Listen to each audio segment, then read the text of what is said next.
देख रहे हैं यूट्यूब पर द किरण नाज शो। सर मुंडाते ही ओले पड़ना, ये जुमला हम बार बार सुनते रहते हैं।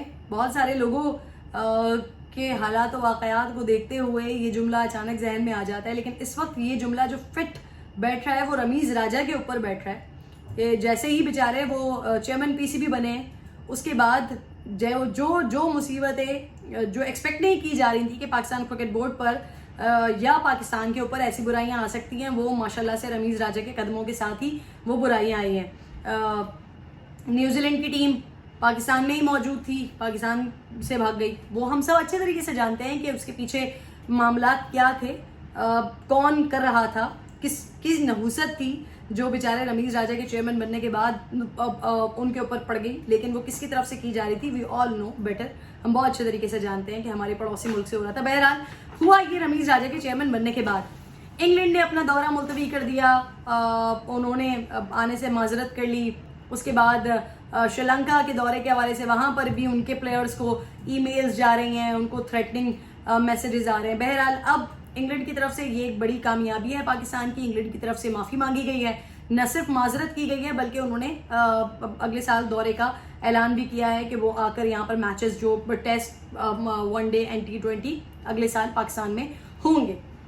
अच्छा जी, अब यहाँ पे क्या हो रहा है, एक तरफ मामला जो खराब हुआ था वो सेटल डाउन हो रहा है, तो दूसरी तरफ यहाँ पर एक और मसला हो रहा है कि जैसे ही ये आए हैं, सबसे पहले तो जो कैप्टन था उनसे मसाइल शुरू हो गए। कैप्टन ने कह दिया कि भाई उनको एतराज है, और ऑब्वियसली मैंने पहले भी कहा था कि टीम को चलाने वाला जो होता है वो कैप्टन होता है। कैप्टन के ऊपर बड़ी रिस्पॉन्सिबिलिटी होती है।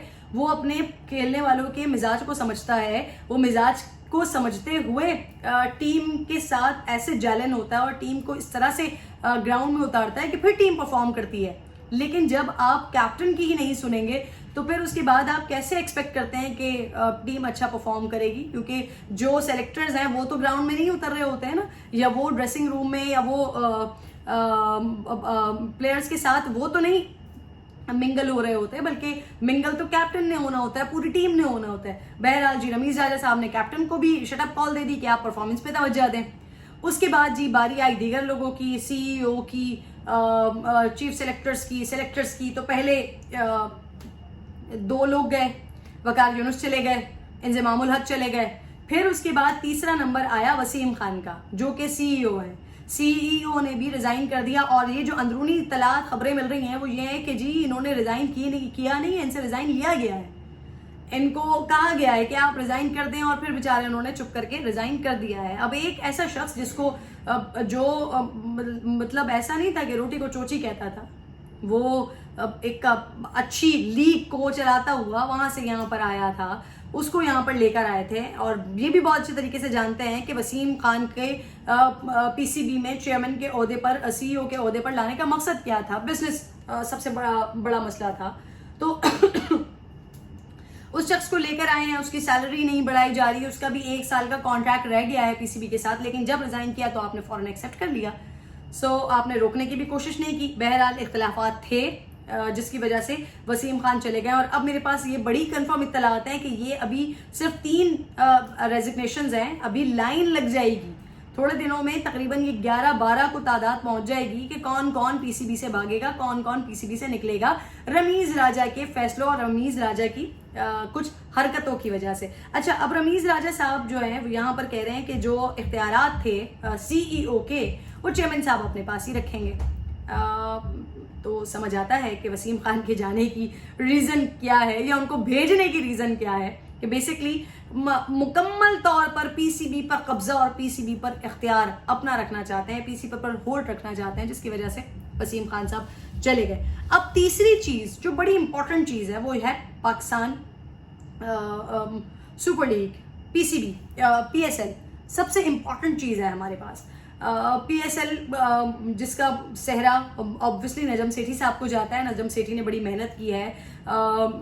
PSL को पहले न्यूट्रल वेन्यू पर होता रहा, फिर उसके बाद पाकिस्तान आया, एंड अल्हम्दुलिल्लाह पाकिस्तान में हो रहा है। कोविड की वजह से 2-3 मैचेस आगे पीछे करने पड़े, बट लास्ट ईयर वो अल्हम्दुलिल्लाह पूरा पाकिस्तान में हुआ। जबरदस्त तरीके से PSL आगे बढ़ रहा है। मतलब IPL की हम मिसालें देते हैं, IPL को भी सेटल डाउन होने में टाइम लगा, और आज IPL है, ठीक है, तो इसी तरीके से PSL माशाल्लाह जितने हम एडिशंस कर चुके हैं, 7वां एडिशन अब होगा, तो अभी तक जितना कुछ हुआ है बेहतरीन चल रहा है, जबरदस्त चल रहा है। अब रमीज राजा साहब यहाँ पर भी पंगे लेना शुरू हो गए। फ्रेंचाइज मालिकान, उनको उन्होंने क्लियरली बोल दिया है कि डू इट और लीव इट, आपने करना है तो करें वरना छोड़ के जाएं। फ्रेंचाइज मालिकान क्या कह रहे हैं? अच्छा, दोनों तरफ से बात थोड़ी सी जस्टिफाइड नहीं है, लेकिन इस तरह से ये रऊनत वाले लहजे में कह देना कि जी डू इट और लीव इट, ये समझ नहीं आता।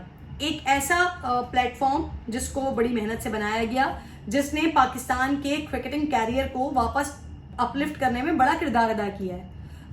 PSL पाकिस्तान के एक रोशन चेहरे को दिखाने में बहुत बड़ा किरदार अदा कर रहा है। बड़ा इवेंट है, वापस से लोगों के अंदर जान आई है कि जी पाकिस्तान में भी क्रिकेट होता है, क्रिकेट का मेला होता है। लेकिन अब यहाँ पर आपकी रौनक क्या है? अच्छा, अब फ्रेंचाइज मालिकान क्या कह रहे हैं कि जो डॉलर रेट है उसे फिक्स कर दिया जाए, क्योंकि आपको पता है कि डॉलर के रेट फ्लक्चुएट होते रहते हैं, अप एंड डाउन होते रहते हैं।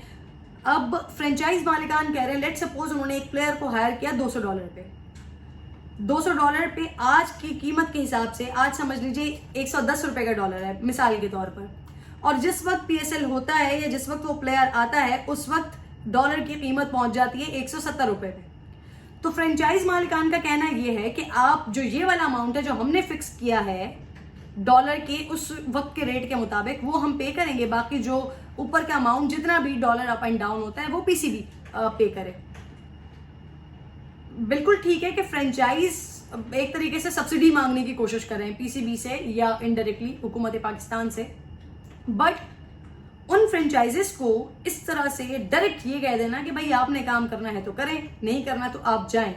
अगर 5-6 फ्रेंचाइजेस में से 3 फ्रेंचाइज भी बैठ जाती हैं और कहती हैं कि ठीक है ये आपकी रऊनत है, फिर ये हमारी रऊनत है, हम भी नहीं खेल रहे, हम भी नहीं कर रहे, तो फिर आप ही रमीज राजा साहब, आप ही होंगे जो इन फ्रेंचाइज मालिकान के पैरों में पड़े हुए होंगे, बैठे हुए होंगे, उनको मनाने की आप कोशिश कर रहे होंगे कि प्लीज ये इवेंट, ये पाकिस्तान का मतलब बहुत बड़ा इवेंट है, इससे बहुत सारे लोगों के न सिर्फ रोजगार जुड़े हैं बल्कि पाकिस्तान का रोशन मुस्तकबिल जुड़ा हुआ है, इसके साथ आप ऐसा ना करें। आप ही बैठे हुए होंगे फिर लोगों के पाँव में, आप ही लोगों को मनाने की कोशिश कर रहे होंगे, और फिलहाल अभी आप लोगों को कह रहे हैं कि डू इट और लीव इट। तो रमीज राजा साहब प्लीज, माशाल्लाह से अब आप फाइनली चेयरमैन बन ही गए हैं और हर जगह पर आप अपनी चला ही रहे हैं, लेकिन कुछ चीज़ों के अंदर पंगा करने से अच्छा है कि उसमें से अपनी मैं निकाल दें, मैं निकाल कर कौमी मफाद में, PCB के मफाद में, पाकिस्तान के मफाद में सोचें, बजाय इसके कि आप अपना चेयरमैनशिप और अपना चेयरमैनपन दिखाने की कोशिश करें। आप इस वक्त PCB के मफाद का सोचें, कौम के मफाद का सोचें, क्रिकेट के मफाद का सोचें। मैं ये नहीं कह रही कि जो फ्रेंचाइज मालिकान की जानिब से डिमांड की जा रही है, जो मुतालबात किए जा रहे हैं, उनको मनोन तस्लीम कर लिया जाए। एटलीस्ट इतनी सहूलत के साथ और इस तरह से डायलॉग हो, इस तरह से बात हो कि आपकी बात भी रह जाए और उनका मान भी रह जाए, और ये हमारी जो PSL जो सुपर लीग है पाकिस्तान की, कम से कम वो खटाई में नहीं पड़नी चाहिए।